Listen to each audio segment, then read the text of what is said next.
మిత్రులందరికీ నమస్కారం.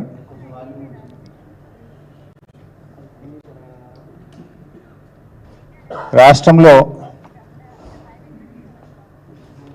కాంగ్రెస్ ప్రభుత్వ తీరు, రాష్ట్ర ముఖ్యమంత్రి వ్యవహార శైలిని రాష్ట్ర ప్రజలందరూ కూడా గమనిస్తూ ఉన్నారు. రేవంత్ రెడ్డి తీరు ఎట్లా ఉందంటే, దొంగతనం చేసిన దొంగనే జనంలో పడి దొంగ దొంగ అని బిగ్గర వచ్చిందట. ఇవాళ రేవంత్ రెడ్డి తీరు కూడా అట్లా ఉంది.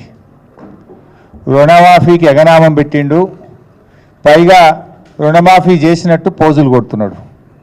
ఇప్పుడు నువ్వు పాక్షికంగా చేసినా అంటే తప్పకుండా ఒప్పుకుంటాం, పూర్తిగా చేసినా అంటే మేము ఒప్పుకోవడానికి సిద్ధంగా లేము. నువ్వు ఆగస్టు 15లోగా రుణమాఫీ మొత్తం చేసి తీరుతా అని దేవుళ్ళ మీద ఒట్లు పెట్టినావు, కానీ చేసింది ఏంది? పాక్షికంగా మాత్రమే చేసినావు. నేను పాక్షికంగా చేసిన తప్పయింది అని క్షమాపణ అడుగు, లేదు నీకు నిజాయితీ ఉంటే రాజీనామా చేయి. కానీ మొత్తం చేసిన అని చెప్పి నువ్వు నోరు బిగ్గరగా చేసుకున్నంత మాత్రానో, బూతులు మాట్లాడినంత మాత్రాన ప్రజలు క్షమించరు, బీఆర్ఎస్ పార్టీ నిన్ను వదిలిపెట్టదు. మీ రుణమాఫీ కథ ఎట్లుందంటే, వెనకటికెవడో పంచపాండవులు అంటే మంచం కోళ్ళ వలె ముచ్చటగా ముగ్గురు అని చెప్పి 2 ఏళ్ళు చూపించిందట. గట్లున్నది కాంగ్రెస్ రుణమాఫీ కథ. అసెంబ్లీ ఎన్నికల సమయంలో డిసెంబర్ 9వ తేదీనే సోనియా గాంధీ గారి జన్మదినం రోజు రాష్ట్రంలో 2 లక్షల రుణమాఫీని మొదటి సంతకంతో చేస్తామని ఆ రోజు అసెంబ్లీ ఎన్నికలప్పుడు ఉదరగొట్టిండ్రు.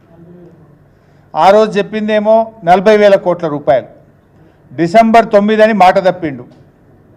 తర్వాత పార్లమెంట్ ఎన్నికలు వచ్చినాయి, వట్టిగా చెప్తే ప్రజలు నమ్మటట్లేరని చెప్పి కనిపించిన దేవుని మీదల్లా ఒట్లు పెట్టిండు.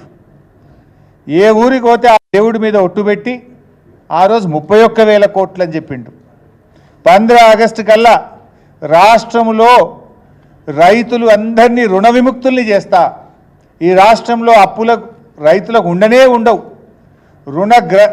రుణగ్రహీతలుగా ఉన్న రైతులన్నీ కూడా నేను అప్పు కట్టి వాళ్ళందరినీ రుణ విముక్తులు చేస్తా అని చెప్పి మరి ఆ రోజు ఉపన్యాసాలు చెప్పిండు. బడ్జెట్లో చూస్తే 26,000 కోట్లు పెట్టిండ్రు. అసెంబ్లీలోనే నేను అడిగిన, ఆ రోజు బడ్జెట్ మీద నేను మాట్లాడేటప్పుడు మీరు ముందేమో మేనిఫెస్టోలో ఎలక్షన్ టైంలో 40,000 కోట్లు అన్నారు, క్యాబినెట్ మీటింగ్ పెట్టి 31,000 కోట్లని చెప్పారు, బడ్జెట్లోనేమో 26,000 కోట్లే పెట్టినరు. మరి ఎవరికి ఎగబెడతారు? 26,000 కోట్లు ఏ రకంగా సరిపోతాయి అని చెప్పి ఆ రోజు అసెంబ్లీలో గట్టిగా నిలదీసినాం. రైతు రుణమాఫీ మీద, రైతు భరోసా మీద అసెంబ్లీలో చర్చ పెట్టాలని చెప్పి పట్టుబట్టాం. కానీ ప్రభుత్వం శాసనసభను వాయిదా వేసుకొని ముఖం చాటేసి చర్చ పెట్టకుండానే అసెంబ్లీలో పారిపోయింది, చేతులెత్తింది కాంగ్రెస్ ప్రభుత్వం. మరి మొన్న 15 ఆగస్టు నాడు ముఖ్యమంత్రి గారు ఖమ్మం జిల్లాలో మాట్లాడుతూ రుణమాఫీ అయిపోయిందని ప్రకటించిండు. సరే, నిజంగానే చేసిండేమో లెక్కలు చూసినాం.